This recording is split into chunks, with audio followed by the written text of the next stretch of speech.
Olá, vamos dar continuidade ao nosso curso, a partir de onde ficamos na aula número 3, que se tratava de uma introdução aos estudos de dados. É isso então que nós vamos continuar nessa aula de número 4.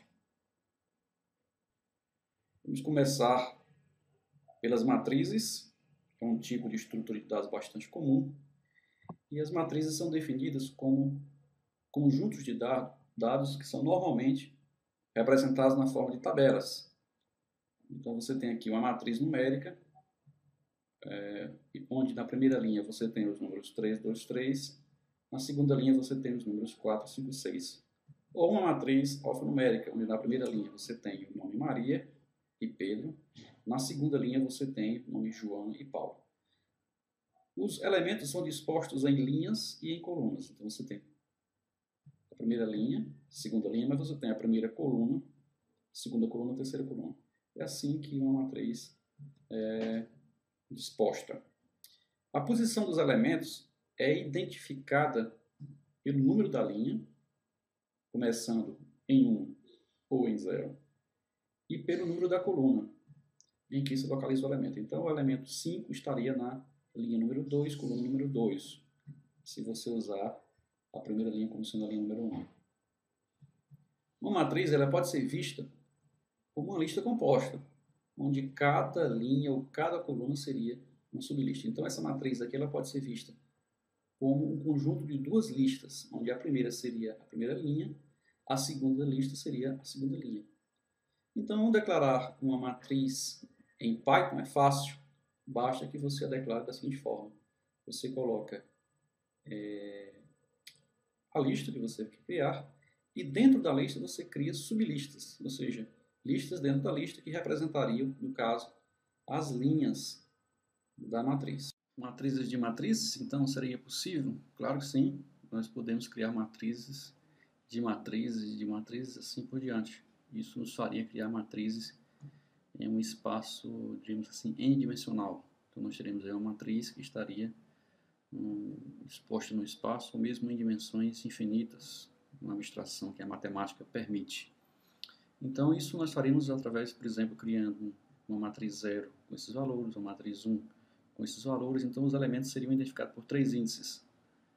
Então, seria qual o número da matriz, qual o número da linha dentro da matriz que você está, qual o número da coluna dentro da matriz em que você está. Então, isso é perfeitamente possível e perfeitamente válido em Python. Aqui você tem a forma como você construiria essa matriz no Python. Bom, e agora vamos ver alguns exercícios para vocês fazerem aí com listas. Então, o primeiro exercício que eu proporia para vocês seria receber um vetor elemento por elemento do teclado e colocá-lo em uma lista. Colocá-los em uma lista. O segundo exercício que eu proporei para vocês seria selecionar o maior e o menor elemento de um vetor.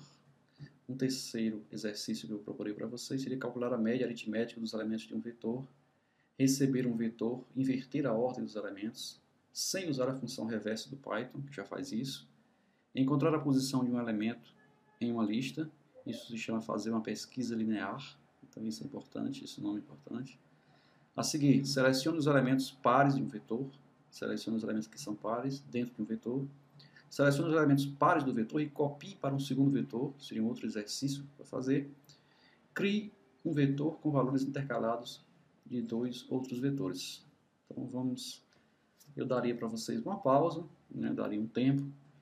Se você estiver vendo o vídeo sozinho, você pode dar uma pausa no vídeo agora e tentar resolver pelo menos o primeiro exercício, porque a seguir nós mostraremos as soluções para cada um deles.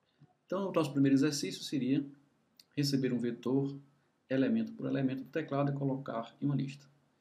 Ele é muito fácil de fazer e a dica é simples. Os elementos são adicionados através da função append. A solução está no nosso programa 18, que nós vamos ver agora.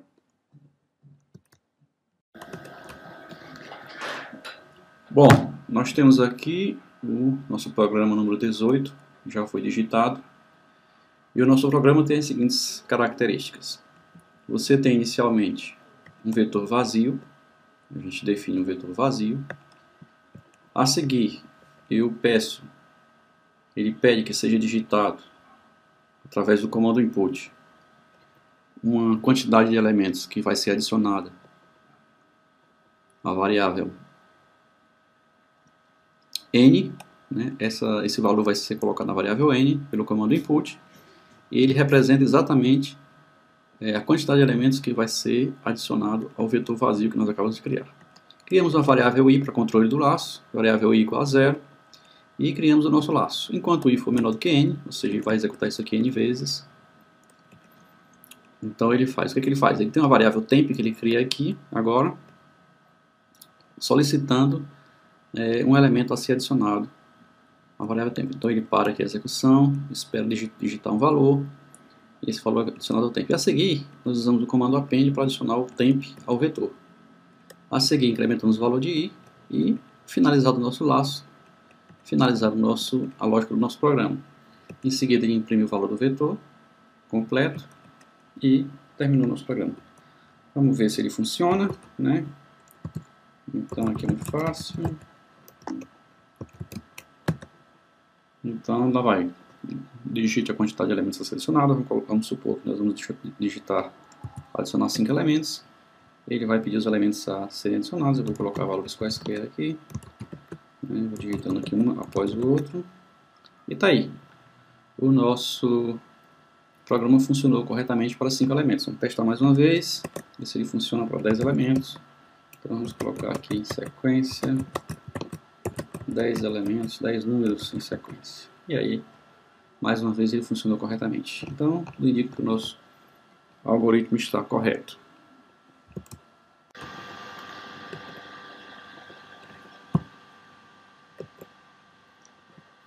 O nosso próximo exercício é esse exercício aqui. Selecionar o maior e o menor elemento de um vetor. Aqui tem uma dica. Nós vamos usar duas variáveis. Uma variável para guardar o valor do maior, outra variável para guardar o valor do menor. Como é que nós fazemos isso? Inicialmente, o primeiro elemento do vetor é atribuído às duas variáveis. Em seguida, nós comparamos todos os elementos restantes do vetor com estas variáveis.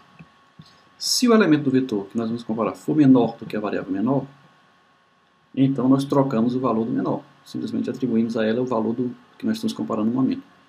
E a mesma coisa faremos com o maior. Se nós seguimos essa regra aqui, nós vamos ver o nosso programa funcionando. Então vamos lá, vamos ver se funciona. Vamos aqui no Nano. Já está digitado aqui o nosso programa 19. Nós temos aqui. Então nós temos aqui, conforme o programa anterior, nós temos aqui um vetor vazio. Nós temos aqui uma solicitação para que se diga a quantidade de elementos a ser adicionado ao vetor.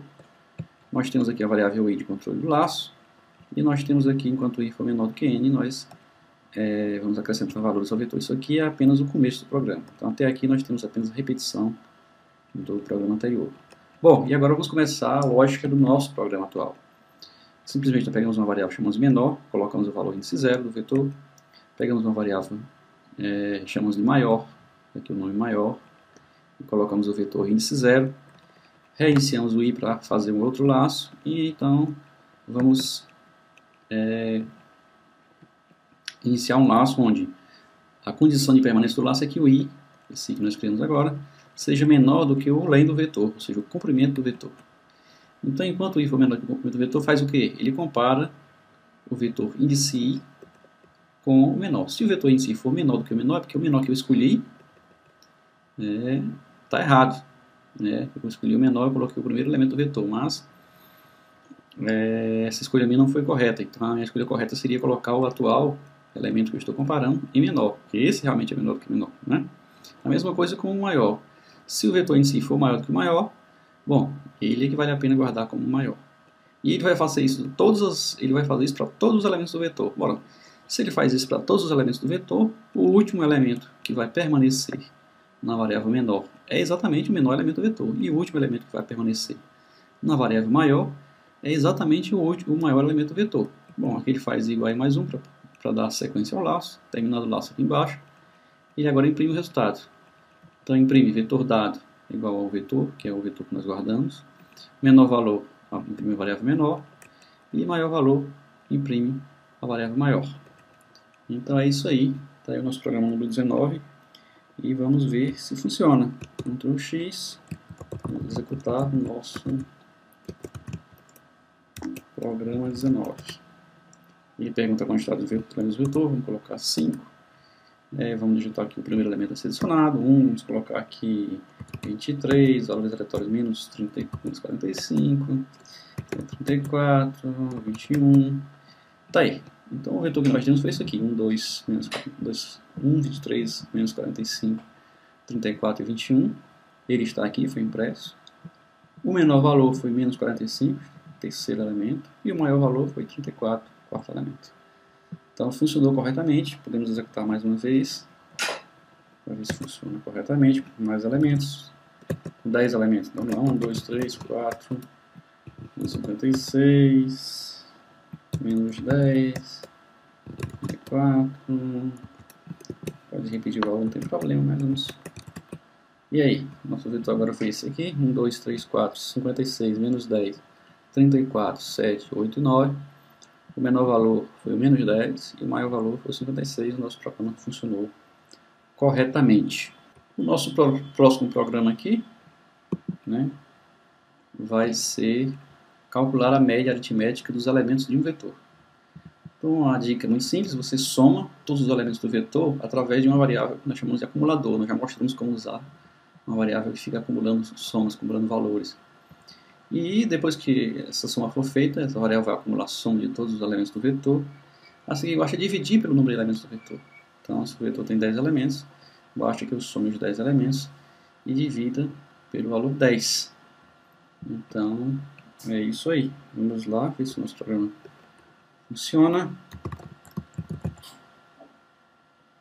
O nosso programa agora é de número...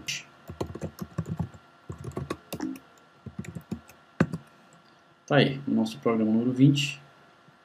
Nós temos aqui, criamos o vetor vazio até essa parte aqui do programa, até esse trecho aqui é idêntico ao anterior, né, somente para receber o vetor, e em seguida começa o nosso programa propriamente dito, essa parte aqui do programa. Primeiro ele cria a variável soma, vai colocar nele o valor 0, está aqui, coloquei nele. Vamos reiniciar o laço, e enquanto o i, essa variável que nós criamos aqui, for menor do que o comprimento do vetor, nós vamos somar a variável soma, que inicialmente é 0, o valor dela, mais o vetor índice i. Então, para i igual a 1, soma mais vetor índice 1. Para i igual a 2, soma mais vetor índice 2. Para i igual a 3, soma mais vetor índice 3. Ele vai fazer essa soma para todos os elementos do vetor. O resultado da operação desse laço aqui é que soma acumula realmente a soma de todos os elementos do vetor. E aí, para calcular a média, muito simples, basta que eu divida a soma pelo comprimento do vetor. Ora, como a soma aqui é um elemento inteiro, eu coloquei a palavra float para transformar o soma em float, para evitar que eu faça a divisão de dois números inteiros e a resposta dê inteira. A resposta vai dar float, que é o que me interessa. Em seguida, ele vai imprimir o resultado. Imprime vetor dado, vetor, aqui, né? Imprime a média dos elementos, a média está aqui, e acabou o nosso programa. Vamos ver agora se ele funciona, né? E aí, para executar, é muito fácil. Pergunta a quantidade de elementos adicionados. Esses aqui são os elementos do vetor. Podemos adicionar aqui qualquer número. Por exemplo, 1, 2, 3, 4, 5. E a média de 1, 2, 3, 4, 5 é 3. Então, ele faz rapidamente a conta na cabeça. 1 mais 2, 3, mais 3, 6, mais 4, 10, mais 5, 15. 15 dividido por 5 dá exatamente 3. Então, o programa funcionou corretamente para 5 números. Vamos testar aqui se funciona para 10 números. Né? Vamos dar aqui 10 números que eu estou colocando em sequência, mas pode ser 10 números quaisquer. Tá aí os 10 números. Mas lembra que a soma dos 10 primeiros números é 55 e a divisão dele por 10 dá 5,5. A resposta está correta. Então, com isso, nós resolvemos o nosso segundo exercício. Vamos ver aqui o próximo exercício. Né? O próximo exercício é exatamente inverter a ordem dos elementos sem usar a função reverse. Existe uma função no Python chamada reverse, ela reverte os elementos de um vetor, mas nós não queremos usar a função reverte, nós queremos aprender a inverter nós mesmos os elementos de um vetor. Isso é fácil, né? Aqui nós podemos fazer de duas formas, ou nós podemos inverter os elementos do vetor no próprio vetor, modificando o vetor, isso é uma forma de fazer, ou simplesmente imprimir esse vetor na ordem inversa. Para isso a gente pode usar uma variável contadora decrescente. Então você pode pegar uma variável, ao invés de contar a variável i, por exemplo, que conta de 0 até n, ao invés de contar de 0 até n, você vai contar de n a 0.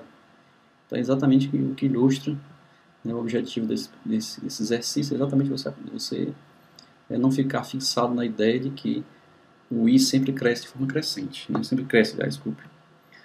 O i sempre cresce, você pode decrescer também. Então vamos ver como é que isso funciona. Né? Só lembrando que nosso programa é o programa 21.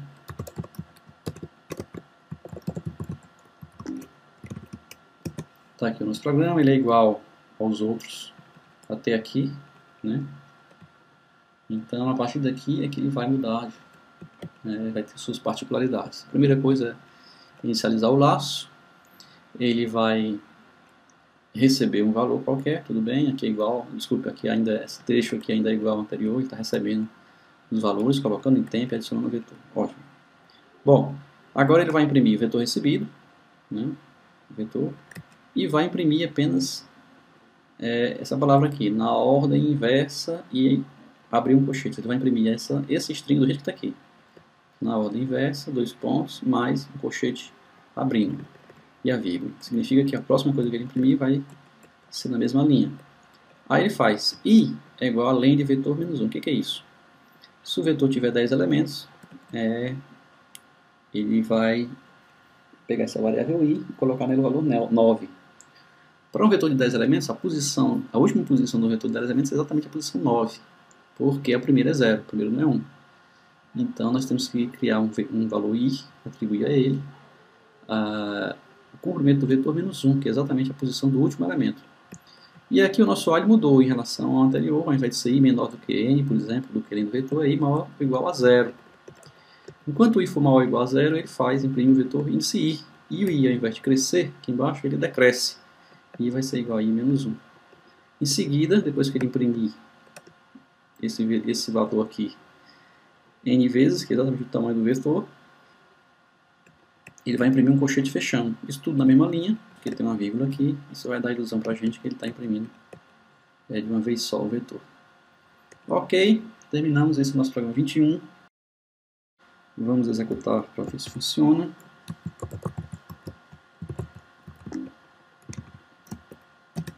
E vamos lá, vamos dizer que o nosso vetor tem 5 elementos, para a gente poder acompanhar direitinho. Vamos ver aqui os elementos vamos adicionar os elementos. Não precisa ser na ordem, mas tudo bem. Coloquei os elementos na ordem, 1, 2, 3, 4, 5. Está aqui o vetor recebido, 1, 2, 3, 4, 5. Está aqui na ordem inversa. Ele imprimiu na ordem inversa, imprimiu o colchete abrindo, imprimiu os números 1 a 1 e depois imprimiu o colchete fechando. Então, nosso algoritmo funcionou corretamente. Se quiser testar mais uma vez, vamos lá, vamos testar mais uma vez. Vamos colocar aqui 10 elementos. Vamos colocar aqui 23, 45, 11, 12, qualquer que seja a ordem que eu colocar, é importante. Os elementos que eu coloque. E aí, continua. Bom, tá aí o vetor na ordem que eu coloquei: 23, 45, 11, 12, 45, 21, 98, 3, 2, 3. E a ordem inversa, ou seja, de trás para frente: 3, 2, 3, 98, 21, 45, 12, 11, 45, 23. Então, o nosso algoritmo funcionou corretamente. É uma forma de fazer, mas o Python já tem uma função, você não precisa implementar esse algoritmo toda vez. Basta que você use, se você tem um vetor, por exemplo, 2, 3, 4, né? Basta que você use a função reverse. E aí você tem 4, 3, 2, 1. Não precisaria, na realidade, fazer o algoritmo, porque o Python já tem a função reverse, que já faz isso pra gente. Mas foi um bom exercício para entender a lógica. Voltando aqui nas transparências, vamos ver aqui qual é o próximo exercício. Nosso próximo exercício é encontrar um elemento em uma lista. Isso significa fazer uma pesquisa, comparar o elemento com todos os elementos da lista e até que esse elemento que eu estou comparando seja igual a um elemento da lista. Quando isso for guardar esse valor, ele guarda a posição em que o elemento foi encontrado. Essa é a forma de fazer uma pesquisa linear, uma pesquisa exaustiva linear, onde eu vou testar todos os valores para encontrar o que eu quero. Então vamos lá, esse é o nosso problema 22.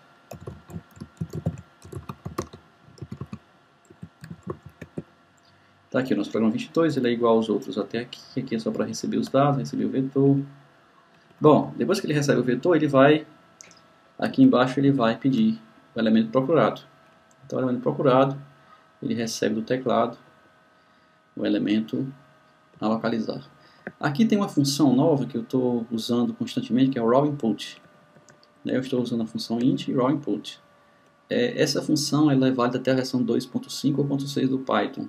A versão 3 não tem mais essa função. No entanto, ela aqui está para ilustrar apenas uma entrada de dados onde o Python não vai procurar interpretar o que foi digitado para ele. Ele vai repassar para frente, na forma de uma string, tudo que foi digitado, sem qualquer tipo de tratamento. E quem recebe essa string é o int, que vai pegar essa string e vai transformar no número inteiro e repassar para o elemento. Então isso é uma outra forma, um outro tipo de input. Fique à vontade para usar, se você estiver usando a versão 2.5 ou 2.6 do Python, fique à vontade para usar o raw input. Se você estiver usando a versão 3.1, então esqueça, passe direto para o input, como a gente já estava utilizando nos outros programas. Então vamos lá, fazemos o igual a zero e colocamos aqui a posição é menos 1. Quer dizer, a posição menos 1 é um valor que a gente associa à variável posição. Esse menos 1 nós sabemos que, teoricamente, não faz parte lá das posições que nós vamos pesquisar no nosso vetor. Então é simples. Ele já tem guardado aqui, nessa variável, quando ele chega aqui, um valor para o elemento procurado. E guardou na variável posição o valor menos 1. Aí ele vem. O i também é igual a zero para ser a variável que eu vou usar no meu laço. Então, enquanto o i for menor do que o comprimento do vetor, o que ele faz? Ele compara se o elemento procurado é igual ao vetor em si. Ou seja, cada vez que o i mudar de valor, ele vai comparar de novo o vetor em si, o elemento do vetor, com o elemento procurado. Caso isso aqui seja verdade, ou seja, o elemento procurado é igual ao vetor em si, ele executa esse comando de baixo. O que é esse comando? É colocar na variável posição o valor de i, ou seja, guardar a posição em que o elemento procurado foi encontrado. Depois ele faz o i igual a mais 1 e ele continua esse laço. Ele fica aqui dentro desse laço. Quando ele terminar esse laço, ou seja, ele comparou todos os vetores, e a posição em si vai ser a última posição em que ele encontrou aquele elemento. Óbvio, se o elemento estiver repetido no vetor, ele vai guardar a última posição em que ele foi encontrado. Bom, a seguir ele termina o programa executando o print vetor recebido igual a vetor, seguinte print elemento procurado igual a elemento procurado, aí ele vem e testa. Se a posição for igual a menos 1, o que acontece? Se a posição for menos 1, foi porque ele não chegou a usar esse comando aqui. Se ele não executou nunca esse comando aí, significa que ele nunca encontrou o elemento, então ele imprime o elemento não encontrado. Se não, é o else aqui, se não, ele imprime o elemento foi encontrado na posição. Então é aí que está o pulo do gato do nosso programa, quer dizer, a dica é só guardar na posição, ou ela tem a valor menos 1, quando o elemento não foi encontrado, ou ela tem um valor qualquer, e esse valor qualquer é exatamente a posição em que o elemento foi encontrado. Vamos sair, vamos executar.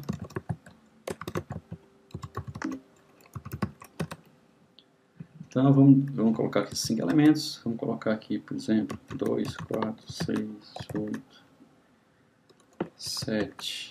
E vamos agora, qual elemento nós queremos localizar? Vamos supor que nós queremos localizar o elemento 4. Então, o vetor recebido foi esse. O elemento procurado é o 4, ele foi encontrado na posição 1. Lembre-se que a primeira posição é a 0. Então, na 0, a posição 1 está aqui, o 4. É corretíssimo. Vamos executar de novo. E vamos pedir 10 elementos. Vamos colocar aqui valores aleatórios.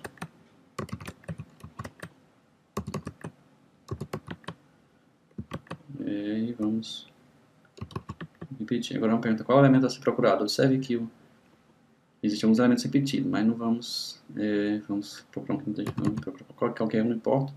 Podia ter sido elemento repetido. Ctrl 33 na posição 6, aqui 0, posição 0, posição 1, posição 2, 3, 4, 5 e 6. Está correto. Não ficou com dúvida, vamos ver os elementos repetidos, se tiver elementos repetidos. 5, botou 2, 1, 3, 1 de novo, 4. Que elemento localizável? O 1.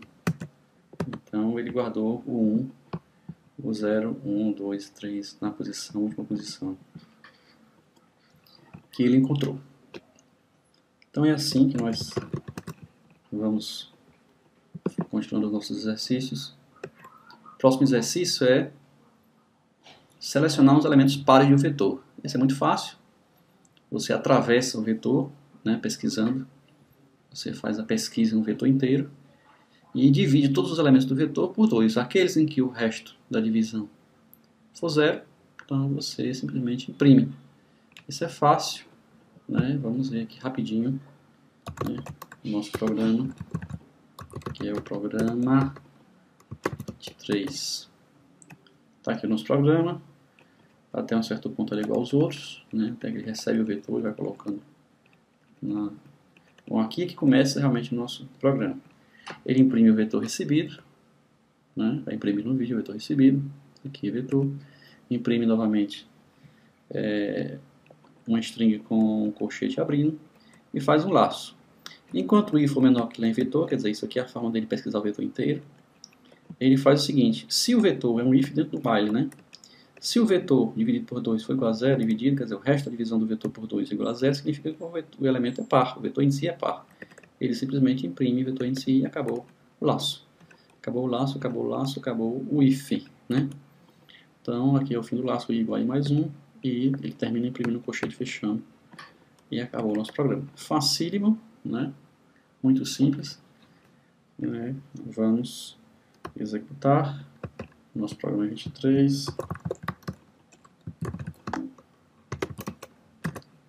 Então, vamos ver quantos elementos não adicionar. Né? Novamente, nós vamos adicionar aqui qualquer quantidade de elementos. E ele vai selecionar, por exemplo, entre 1, 2, 3, 4, ele vai selecionar o 2 e o 4, que são os elementos pares. Vou executar mais uma vez. Vou colocar aqui 10 valores. Então, vamos misturar aqui números quaisquer. Alguns pares, outros não. E ele vai estar aqui os números que eu forneci, todos aqui nessa lista, e ele vai imprimir somente os números pares seguindo. E vamos aqui passar para mais um exercício, né? Esse exercício é para copiar para o segundo vetor, né? Então nós vamos selecionar os elementos pares de um vetor e vamos copiar para o segundo vetor. Esse aí é idêntico ao anterior, apenas com a diferença de que ao invés de imprimir o outro vetor, o elemento do vetor, ele vai adicionar a um segundo vetor o elemento que ele encontrou. Isso aí é tão fácil quanto aquele. Vamos ver rapidinho aqui.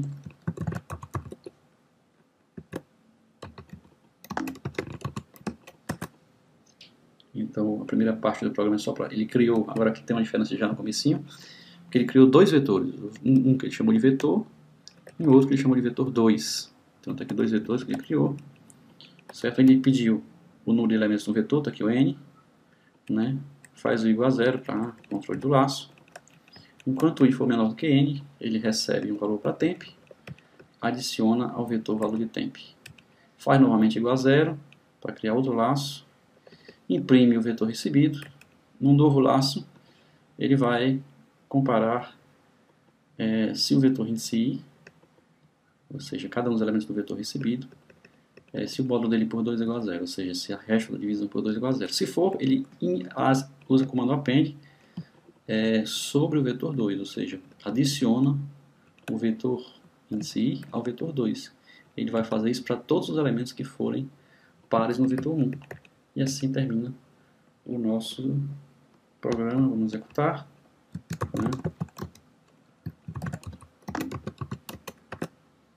Então vamos pegar, como sempre, vamos 5 mais 1, 6 aqui para ficar sempre igual. Tá aí, o vetor que ele recebeu foi esse, seus elementos 1, 2, 3, 4, 5, 6, e os elementos pares são esses, só que ao invés de imprimir, simplesmente agora ele criou um segundo vetor com os elementos pares. Observe que a impressão agora tem vírgulas, isso é a impressão típica de quem mandou imprimir o vetor. É isso aí, nós estamos aqui avançando bastante na nossa lista de exercícios. Temos aqui um exercício, dessa vez, um pouquinho mais complexo. Ele vai pegar o seguinte, ele vai pegar dois vetores que você vai fornecer via teclado e ele vai criar um terceiro vetor com os valores intercalados dos dois vetores. Então a ideia é a seguinte, ele pega o primeiro elemento do terceiro vetor vai ser o primeiro elemento do primeiro. O segundo elemento do terceiro vetor vai ser o primeiro elemento do segundo. O terceiro elemento do terceiro vetor vai ser o segundo elemento do primeiro e assim por diante, até que o terceiro vetor esteja completamente preenchido com os valores dos dois vetores anteriores, dois vetores fornecidos. A dica é simples. Para que isso possa ser feito, você tem que criar três variáveis, né? Uma variável, essas variáveis que vão servir de índices para o posicionamento atual do vetor, ou seja, para dizer qual é o elemento do vetor agora que eu estou trabalhando. E dessa forma eu posso controlar de quem eu estou pegando, de onde eu estou tirando os elementos dos vetores já existentes ou onde eu estou colocando elementos no meu vetor atual. Bom, vamos dar uma olhadinha na prática aqui, para tornar essa coisa mais clara. É o nosso problema 25. Bom, primeira coisa, ele declarou os dois vetores iniciais, vetor e vetor 2. Né? Então esses vetores vão ser recebidos via teclado. Nós temos aqui o primeiro laço, o n pedindo a quantidade de elementos a ser adicionada para o vetor 1. Né? Esse primeiro aqui. Aí ele recebe os elementos do vetor 1. Então aqui o while, o tempo, o vetor append. Então isso aqui, esse comandinho aqui é para receber os elementos do vetor 1. Em seguida ele recebe os elementos do vetor 2. A mesma coisa, faz uma variável n2, pede os elementos do vetor 2 e faz um laço para receber esses vetores. Recebe de um por um e adiciona o final do elemento do vetor 2. Quando chegarmos aqui nesse ponto, você tem um cursor nesse ponto, já está na memória do computador os dados do vetor 1 e os dados do vetor 2. Bom, agora que eu vou começar aqui a nossa lógica. Nossa lógica é simples, eu vou criar três variáveis. Né? Uma vai ser o i, outra vai ser o j, outra vai ser o k. Vou colocar em 0, em 2, 3. O i vai me controlar em que posição eu estou adicionando elementos ao meu vetor 3. O j vai me controlar qual a posição do vetor 2, do vetor 1, desculpa, do vetor que eu estou utilizando para retirar elementos.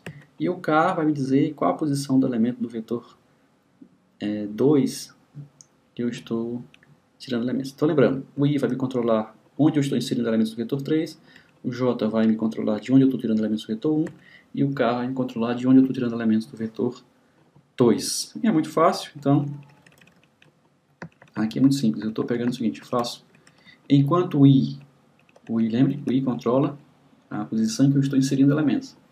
Então enquanto o i for menor do que o comprimento do vetor mais o comprimento do vetor 2, lembre-se, se eu vou intercalar dois vetores, o vetor final resultado dessa intercalação será o conjunto dos elementos de A e B. Somando os dois, eu vou ter que o comprimento do terceiro vetor vai ser exatamente a soma dos comprimentos dos vetores anteriores. Então, aí eu vou pegar simplesmente e vou dizer que o meu i vai variar de 0 até comprimento do vetor 1 mais comprimento do vetor 2. Vamos lá. Então, se o j, o nosso j aqui, ele for menor do que o comprimento do vetor, ou seja, eu estou tirando elementos do vetor, e o j ainda é menor do que o comprimento do vetor, quer dizer que ainda existem elementos do vetor que eu vou, do vetor 1, no caso, que eu vou tirar para colocar no vetor 3. Ora, então, se isso acontecer, eu vou simplesmente adicionar ao vetor 3 o vetor 1, né, porque não coloquei 1, mas é o vetor 1, o vetor 1 índice j, pronto, acabou, eu retirei o elemento do vetor 1, teoricamente, continua lá, mas eu peguei o valor dele, e acrescentei ao vetor 3. A seguir eu incremento a variável i, já que a posição em que eu vou colocar um elemento no vetor 3 será agora a nova posição, i mais 1, e incremento o valor de j, já que a próxima posição que eu vou retirar elementos do vetor será uma posição acima da que eu acabei de retirar. Bom, em seguida eu testo se o K, a variável K, é menor do que o comprimento do vetor 2. Se K for menor do que o comprimento do vetor 2, significa que eu ainda tenho elementos a retirar do vetor 2. Olha, então eu tenho que adicionar ao vetor 3 o elemento da posição K do vetor 2. Faço isso, incremento novamente a variável I, porque o próximo elemento que eu vou adicionar ao vetor 3 será uma posição acima, e incremento também o valor do vetor K. Por quê? Porque o próximo elemento que eu vou retirar do vetor 2 será também uma posição acima. E ele vai ficar nesse laço aqui o tempo todo adicionando elementos fora do vetor 2, hora do vetor 2, hora do vetor 2 e atualizando os valores de I, de J e de K. Quando ele terminar a execução disso aqui, o vetor 3 será exatamente a união intercalada dos vetores vetor e vetor 2, ou vetor 1 e vetor 2, como queira. Então vamos executar, ver se funciona. Esse é o nosso programa número 25. Vamos executar. Então vamos dizer elementos adicional não precisam ser necessariamente iguais, né?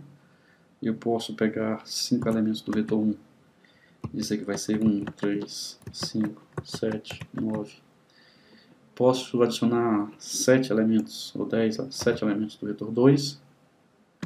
Vou colocar aqui 2, 4, 6, 8, 10, 12, 14.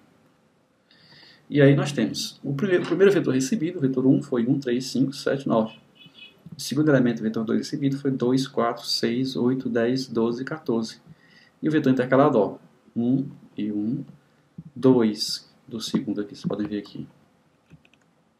Vocês podem ver aqui que o 2 é o primeiro elemento do vetor 2, está aqui na segunda posição no vetor 3. Em seguida vem o 3, que é desse, vem o 4, que é de baixo, vem o 5 de cima, vem o 6 de baixo, vem o 7 de cima, o 8 de baixo, o 9 de cima, o 10 de baixo, o 12 de baixo e o 14 de baixo, uma vez que os elementos em cima acabaram no 9.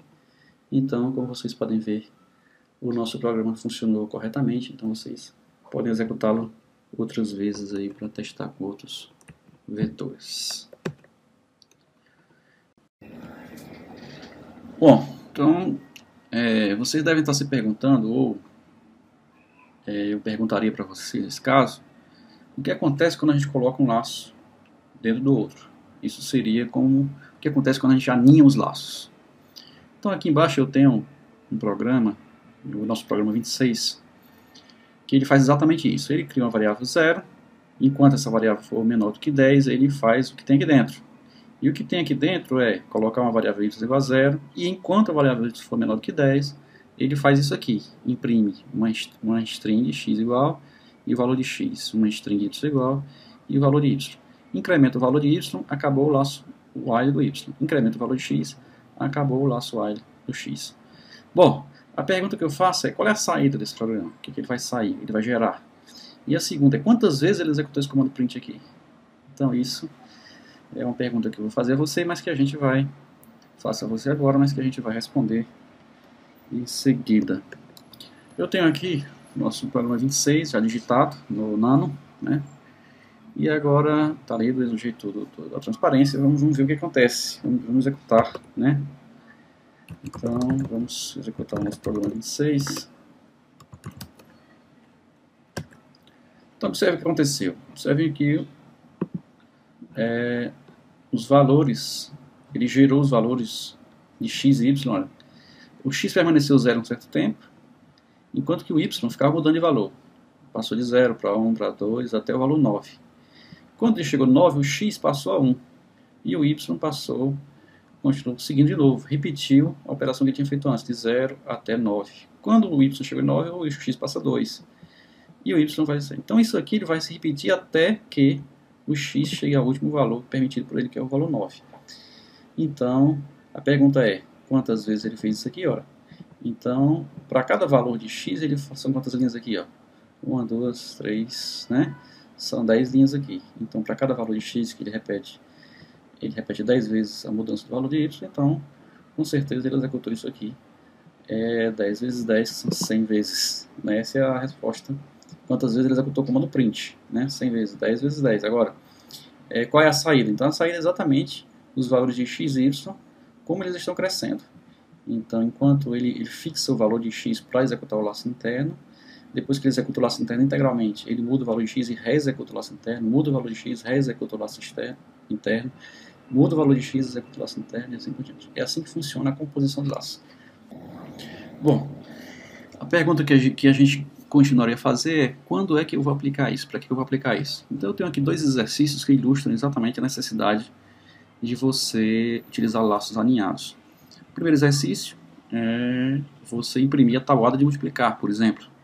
Então imagine que você foi na mercearia, não encontrou a tabuada de multiplicar, o teu irmão mais novo está chorando porque você não tem a tabuada de multiplicar, ele não vai poder estudar para fazer a prova dele no colégio. Então você imprime a tabuada de multiplicar, faz um pequeno programinha e imprime a tabuada de multiplicar. Esse é o programa 27. Então vamos ver aqui rapidamente, né? Vamos ver aqui o nosso programa 27. Nosso programa 27 aqui, né? Ele começa criando uma variável igual a 1. Nossa tabuada vai começar com a tabuada do 1, lógico, não precisaria, se você quiser pode começar do 2, não tem problema. Ele vai imprimir o nome lá nessa string assim, tabuada de multiplicar, somente a string, e em seguida ele vai entrar no laço. Nesse laço ele controla pelo valor de i, então enquanto i for menor que 10 ele vai fazer esse laço aqui. Em seguida ele faz o j igual a 1 para criar o segundo laço, ele imprime uma linha simplesmente, para separar as tabuadas, né? Nós vamos ver qual é o resultado disso. Em seguida ele cria um laço controlado pelo valor de j. Então enquanto o valor de j for menor do que 10, ele vai imprimir quem? Vai imprimir o valor de i, vai imprimir o asterisco, entre aspas é uma string, asterisco, vai imprimir o valor de j, vai imprimir o símbolo de igualdade e vai imprimir o produto de i vezes j. Terminado isso aqui, ele faz j igual a j mais 1, terminou o laço while. Saiu do laço while, voltou para o laço i, faz i igual a i mais 1, e aí terminou o nosso programa. Vamos ver se funciona, né? Nosso programa 27.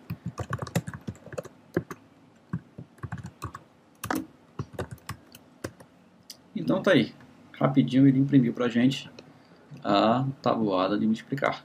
Então, ele imprimiu aí o texto, tudo que eu mandei ele fazer, ele fez. Eu mandei ele imprimir a tabuada de multiplicar, o texto, né, o string tá aqui. Mandei ele imprimir dentro de cada laço uma linha separadora, ele fez a linha separadora.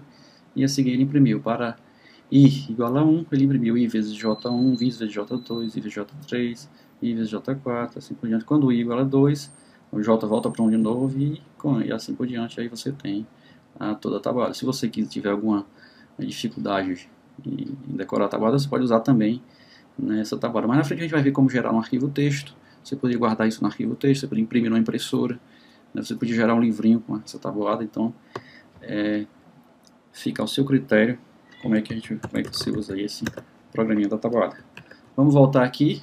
Um outro programa que você pode simular, né? Já que você viu como fazer tabuada, você poderia fazer um exemplo de um odômetro digital no vídeo. Por exemplo, vamos simular aqui um relógio, né? Um relógio digital com segundos, minutos e horas. Como é que eu faria isso? Em um programa, como é que um programa fazia isso para mim? Bom, não vai ser exatamente igual ao relógio, mas vamos tentar chegar próximo aqui, se o nosso programa 28. Então, nosso programa 28, aqui ele tem o seguinte, aqui nós temos 3 laços. Essa aqui é a grande novidade desse programa, que ao invés de ser simplesmente um laço dentro do outro, nós temos 3 laços alinhados. O primeiro que vai controlar as horas, vai variar de 0 até 23, ele vai ser menor que 24, então ele não vai chegar no 24, mas ele vai chegar próximo até o 23. O J, que vai representar os minutos, ele vai também chegar até o 59, variar de 0 a 59. O K, que vai ser os segundos, ele também vai variar de 0 a 59. Então, aqui o que eu faço? Eu limpo o vídeo, limpo o vídeo e imprimo o valor de JK, faço o K igual a mais 1, limpo o vídeo, imprimo o JK. Quando o K fizer isso aqui 60 vezes, ele vai sair desse laço e vai mudar o valor de J e começa de novo, faz mais 60 vezes. Quando ele tiver feito 60 vezes, então ele vai sair daqui e vai mudar. Isso quer dizer que mudou 1 hora, ele vai mudar o valor de i e vai ficar fazendo isso até indefinidamente, mudando os valores dos minutos, horas, segundos. Se eu quiser fazer que isso funcione exatamente igual ao relógio digital, é preciso que eu faça com que ele pare aqui 1 segundo, exatamente 1 segundo aqui dentro desse laço. Bom, isso é fácil fazer, existem comandos para isso, mas está fora, não vamos complicar demais nossa vida agora atrás desses comandos. Então vamos fazer da forma mais simples e vamos ver se funciona.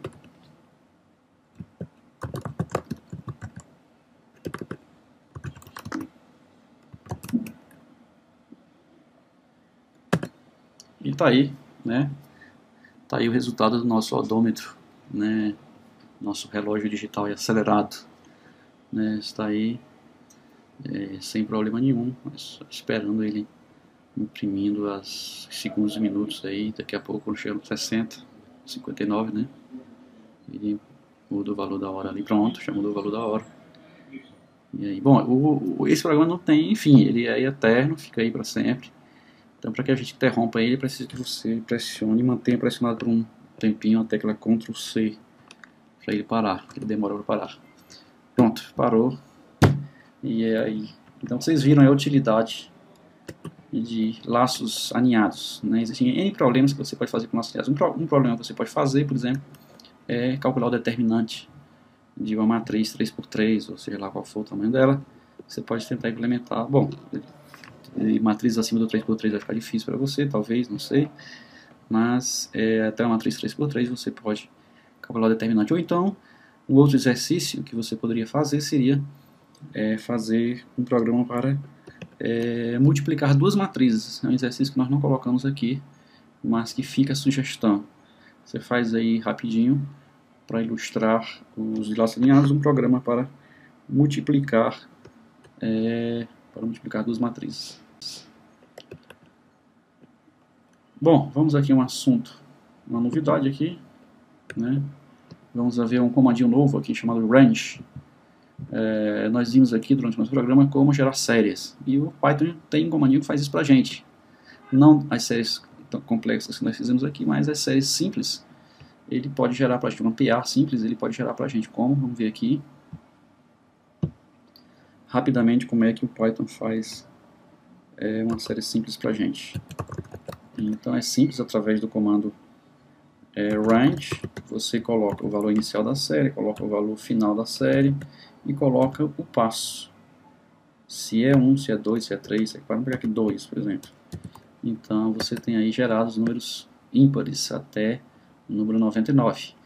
Você pode usar o range para gerar, se você não colocar o passo, né, ele vai gerar de 1 em 1. Né, isso pode ser também valores do tipo assim. Então fique à vontade para usar, inclusive na ordem decrescente, começando em 100, terminando em 1 e usando o step ou passo -1. Fique à vontade de usar esse comando range, ele vai ser bastante útil aqui nas nossas próximas transparências, né? Nas próximas transparências aqui realmente vai ser bastante útil. Né?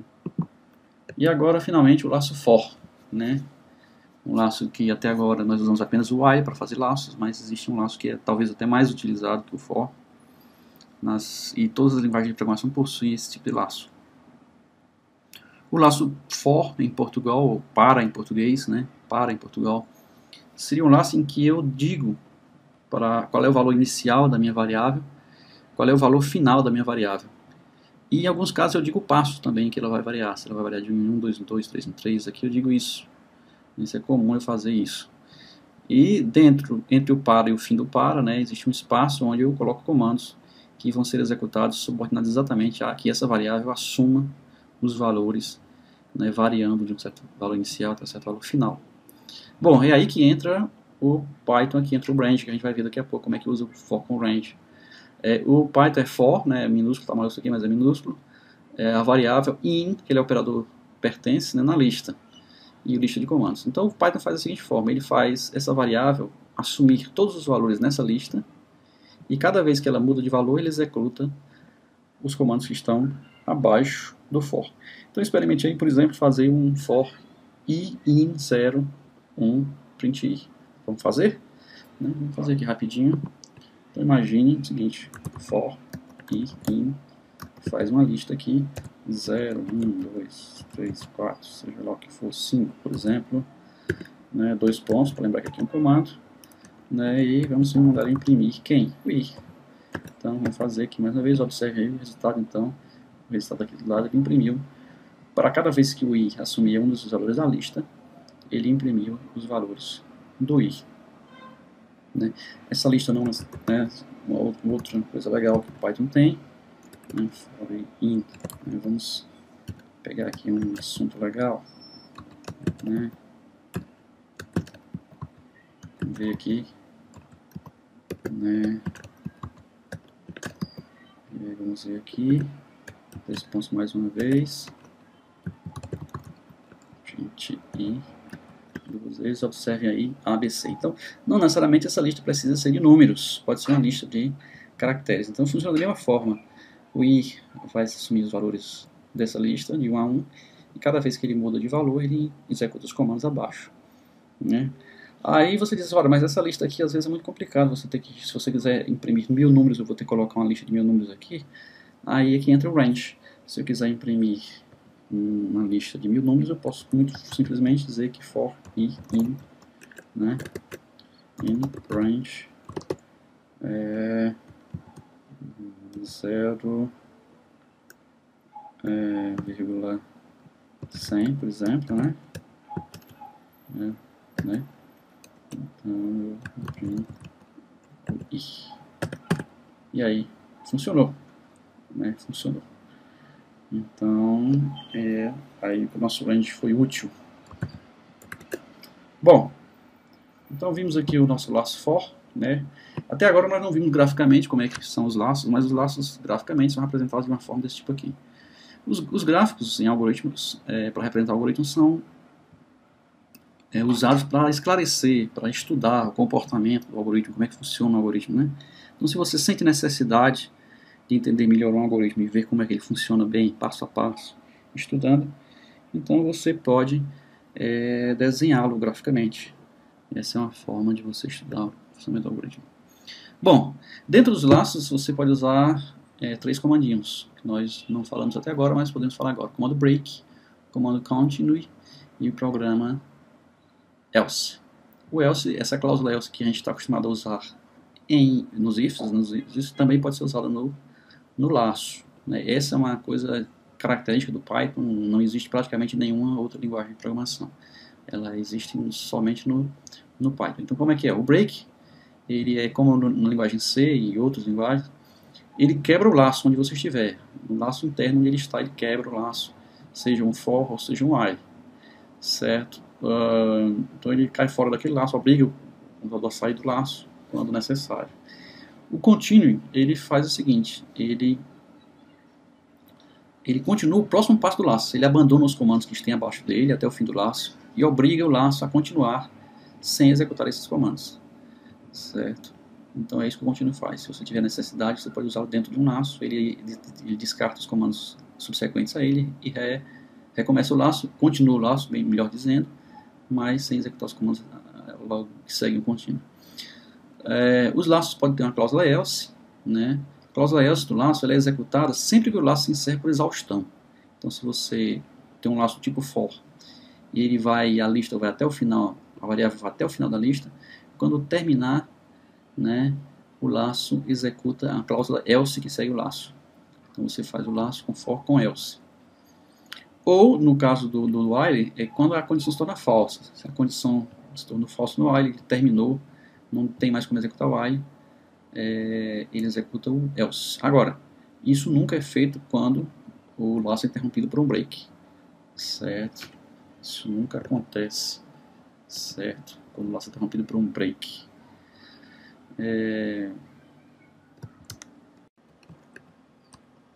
Você tem aqui no programa número 29, o exemplo de utilização do break e do else. Então esse programa aqui, ele simplesmente imprime, dado um valor n qualquer, ele imprime os números primos até n ou todos os números dizendo os que são primos, os que não são primos. Então, esse programa simplesmente ele recebe um valor do teclado, aqui o comando, raw input, digite o número limite, esse valor é colocado na variável q. A seguir ele cria um laço for, né, cuja variável de controle é n. Né, vamos mudar um pouco aqui do i para o n. Então, enquanto o n for variando de 2 até q, o que ele faz? Dentro desse laço ele cria um outro laço, nós já vimos que é possível fazer isso. Ele faz esse outro laço, uma variável x, variando de 2 até n. No caso, esse n aqui é esse n aqui. Então, enquanto o n varia de 2 a q, o x varia de 2 a n. E aí ele faz o teste. Se o n, que está variando aqui, né, vocês viram aqui, se o n dividido por x, que é esse que está variando aqui, tiver como resto a divisão valor zero, bom, então essa divisão é inteira, é exata. Então ele simplesmente imprime o n, imprime o igual a, imprime o valor de x e imprime a divisão inteira de n sobre x. Se ele encontrou uma divisão exata, ele não precisa mais testar todos os números até n, né? Certo? Ele já encontrou um divisor. Então, se ele já encontrou um divisor, ele usa aqui o break para interromper, né? Interromper esse laço interno, que é justamente para fazer a divisão do n sucessivas vezes, para que a divisão do n por x sucessivas vezes, para que se procure uma divisão exata. Se encontrou a divisão exata, ele quebra o laço e sai fora e o else não é executado. No entanto, se ele chegar ao final desse laço inteiro aqui e esse break não for executado, quer dizer, essa condição aqui nunca for verdadeira, aí sim, ao final do laço, ele executa o else. Finalizou esse laço aqui, ele executa o else. Qual é o else? Imprime, o número é primo, quer dizer, como nenhuma divisão foi exata, então o número é primo. Vamos ver aqui rapidamente. Então, vamos só ver aqui. Né? Vamos executar.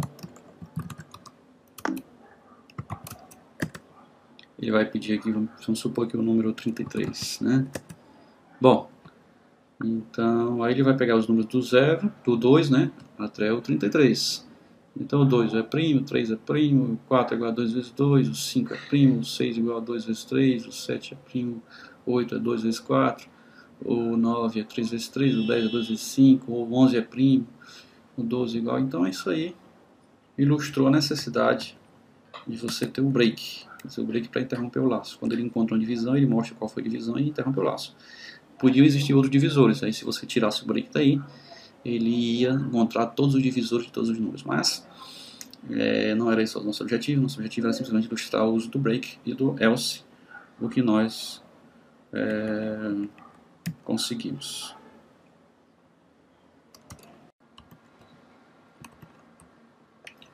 Vamos dar uma pausa aqui na nossa aula só para ver a questão da concatenação. Concatenação é uma operação da união de duas ou mais cadeias de caracteres. Então, é possível somar. Né? Somar significa concatenar duas ou mais cadeias de caracteres. Caso você tenha uma cadeia com o nome igual a Paulo, por exemplo, outra cadeia com o sobrenome igual a Pereira, um espaço, que é um espaço em branco entre apóstrofos, né, ou aspas, você pode somar e você vai ver rapidamente, faça no Python, experimente, você vai ver qual é o valor de str. Vamos começar aqui a nossa próxima assunto, que seria funções definidas pelo usuário. É possível definir as nossas próprias funções. Até agora a gente usou funções como, por exemplo, int ou float, ou usamos aí a função sqrt do pacote mágico, usamos várias funções aqui, mas nós podemos definir as nossas próprias funções. Em Portugal, você definiria da seguinte forma: você colocaria função, nome função, o nome da função que você vai criar, uma lista de argumentos, você colocaria aqui os comandos e um retorno para dizer o valor e que vai ser representativo, ou seja, o valor que vai representar o retorno dessa função. Bom, então para você utilizar essa função depois que ela é definida dessa forma, você simplesmente colocaria, fazer uma chamada à função, atribuindo um valor qualquer ao nome que você criou aqui e passando para ele também, obviamente, os argumentos que você deve fornecer para que ele faça o seu cálculo. Né? Ele calcule alguma coisa. Tipicamente uma função é feita para calcular alguma coisa. Em Python você usa a palavra def. Então a palavra def, a seguir o nome, a seguir entre parênteses a lista de argumentos, os dois pontos, né? Faz parte, pode dizer que é um bloco de comandos aqui na frente, a seguir os comandos e opcionalmente você pode retornar um valor, né? Isso aqui é opcional. Então, um exemplo de função, já é a função fatorial, como nós sabemos, ela fatorial de 0 é 1 e o fatorial de qualquer coisa acima de 1 é o próprio n vezes o fatorial de n menos 1. Isso aí a gente já sabe lá da matemática. E nós vamos ver aqui rapidamente no nosso programa número 30. Vamos ver nosso programa. Nosso programa 30, aqui ele define a função fatorial. Então está aqui a definição da função def, eu chamei aqui de fat. O argumento é n, é o valor que eu vou passar para a função, para que ela utilize esse valor para calcular o fatorial dele, né? E aí, com 2 pontos, aqui tem um bloco de comandos que pertence à função. Então, o que eu vou fazer na função? Primeiro, eu testo se o n é menor que 0. Se o n for menor que 0, eu retorno o quê? Vou retornar uma mensagem dizendo erro, não existe fatorial no negativo. Elif, se o n for igual a 0, eu retorno 1. O retorno da função é 1. Se não, nem é 0, nem é 1, é um número positivo maior do que 0, eu atribuo a fat, é uma variável que eu criei agora. Esse fat aqui não tem nada a ver com esse fat aqui. Esse fat que eu criei aqui dentro é uma variável, que eu atribuí era o valor de n que eu recebi. E faço o i variar de 1 até n. Obviamente o n não é atingido pelo i, o i vai variar de 1 até o valor de fat menos 1. E para cada vez que ele muda de valor, ele vai fat, multiplica por fat vezes i. Essa aqui é a forma dele calcular fatorial. Dentro de um laço, ele faz esse i para i igual a 1, ele faz o fat vezes 1, para i igual a 2, fat vezes 2, vezes 3, vezes 4, até vezes n menos 1. Dessa forma, o fat acumula o produto de todos os números de 1 até fat. Bom, e aqui é o final da sua função. Acabou a função, está aí ela definida. Se eu quiser utilizá-la nos meus programas, aí é que eu vou começar agora. Primeiro, eu solicito do teclado um valor que eu vou colocar na variável x. Depois, eu chamo a função. Então, a função está sendo chamada aqui, dentro de um print. Eu posso chamar dentro de um print, posso atribuir, posso dizer, fazer tipo, por exemplo, y igual fat de 10, sei lá, qualquer, eu posso usar à vontade nos meus programas. No nosso caso aqui, nós estamos simplesmente imprimindo o valor, então como eu não vou guardar esse valor, eu vou imprimir o valor de fat de x. É simples daí. Vamos executar para ver se funciona. Nosso programa 30, né?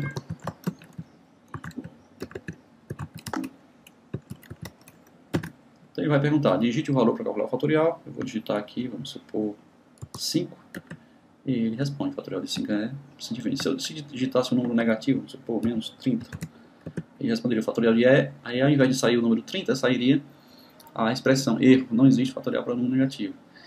Né? Observem aqui uma coisa interessantíssima do Python. Aqui, em geral, as linguagens de programação elas têm que definir qual é o tipo de retorno. Então, ela não pode ora retornar um string, ora retornar um número inteiro, ora retornar um outro valor qualquer. As linguagens de programação, em geral, não permitem isso, mas o Python permite perfeitamente. Você, na hora, o tipo de dado que vai retornar, ele é definido durante a execução do comando retorno. O que não acontece é uma flexibilidade a mais que o Python tem em relação às outras linguagens. Então tá aí o nosso programa. Lembre-se, essa funçãozinha é muito útil, def cria funções para a gente. Eu fiz aqui um programa, mas você também pode fazer no modo iterativo. Faça alguns exercícios para você fazer. Defina a função que gere, por exemplo, a série Fibonacci até um valor n. Tente fazer antes de ler o tutorial oficial do Python, lá no tutorial tem a resposta. Cria função para fatoriar o número inteiro, crie funções para achar o MDC, o MSC, etc. de um número. Você pode criar o seu próprio pacote de funções para uso posterior. Então fique à vontade para criar, e aqui nosso tempo está mais do que encerrado. É o fim da nossa aula número 4. Muito obrigado e até a próxima.